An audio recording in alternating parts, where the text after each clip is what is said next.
Look, boys and girls, it's another Skippyjon Jones book. This one is called Skippyjon Jones in the Doghouse. Ooh, when somebody's in the doghouse, it means they're in trouble. Skippyjon Jones in the Doghouse by Judy Schachner. Between the hours of 1 p.m. and 3 p.m., Skippyjon Jones created his finest piece of artwork ever. It went up and down and all around the newly painted hall, and this rubbed his mama's fur the wrong way. "Drop that crayon right now, Mr. Doodlepaws," commanded Mama Junebug Jones. "You're not the boss of me," said Skippyjon Jones. "In your dreams, Mr. Beans," said Mama. Oh, he really is not being a good boy. "I cannot believe that in 2 quiet hours you covered the walls with those caca chihuahuas," she scolded. "You are not a chihuahua. You are a naughty Siamese cat, and you need a timeout to think about that." The kitty boy did not budge. But Junebug could be very persuasive.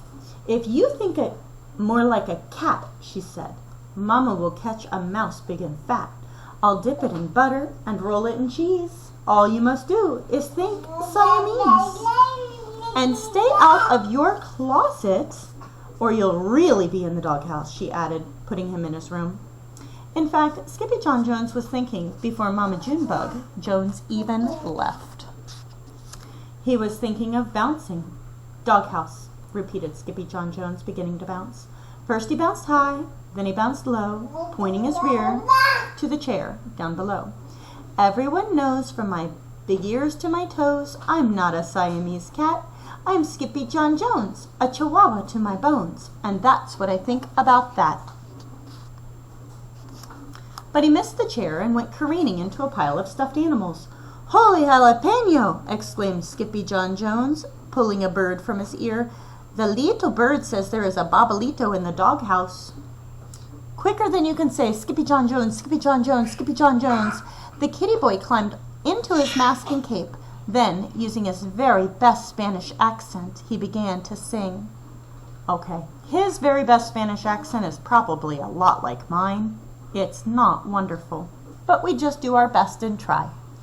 "Oh, my name is Scapito Frisquito, and I heard from a little birdito that the doggies have fled from the gobbling head who goes by the name Babalito." Down the hall, Mama and the girls squeezed together on the couch for a little TV. "Can Skippyjon Jones watch Quiz Kitties with us?" asked Jilly Boo. "Not right now, Pigeon Puff," answered Mama. "Skipperdoodle still has some serious Siamese thinking to do." But Skippyjon Jones was not thinking Siamese. He was thinking Chihuahua. Quiet as a cotton ball, Skippito rolled into his closet. He blew past a boulder, chugged up a hill, and arrived alongside a shack perched 2 bones shy of the end of the world. "Where the heckito am I?" wondered Skippito aloud. The place bloomed with sniffling noses. "Who wants to know?" growled a voice from inside.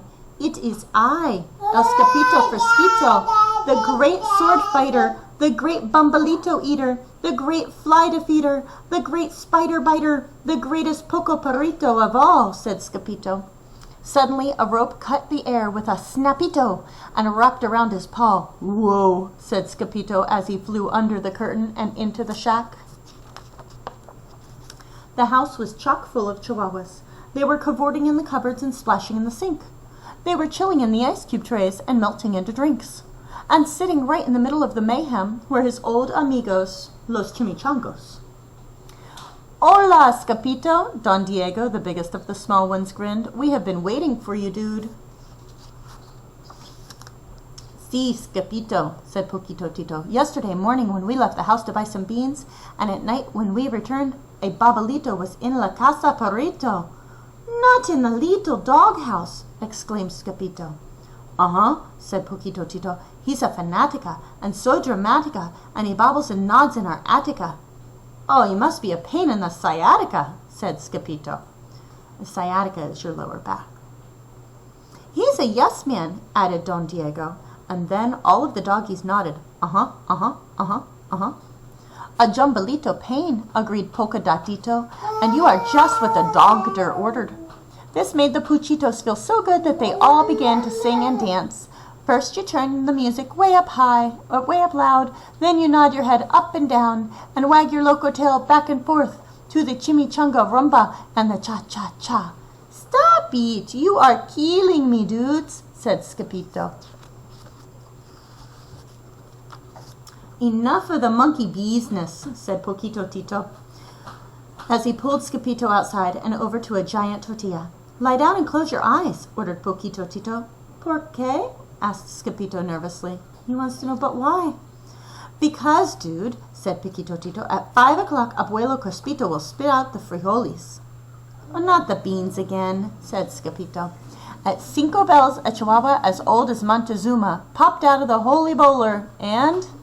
Patooey! Brought forth 3 beans. It's a 3-beaner, declared the burritos. Then they rolled Skippyjo into a 3-bean burrito. Now we are sure to have good luck. Then the burrito was packed onto the skateboard with the rest of the Puchitos, and together they rolled over the cliff into the Valley of the Dogs, singing as they went. Yes, sirree, sirrito, it's the return of our boy El Skippyjo.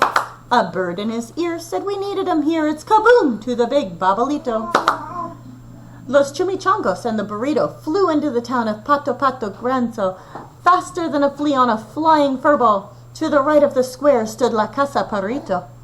Mira, Skippyjo, howled Don Diego, the nodding babalito is up in the Attica. But Skippyjo was too scared to look.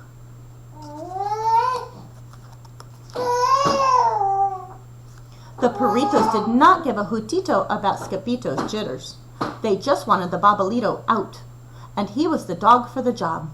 With one big flourish, the Parritos unrolled the tortilla and tossed the kitty boys and the beans up, up, up into the air until he landed on the roof of the doghouse.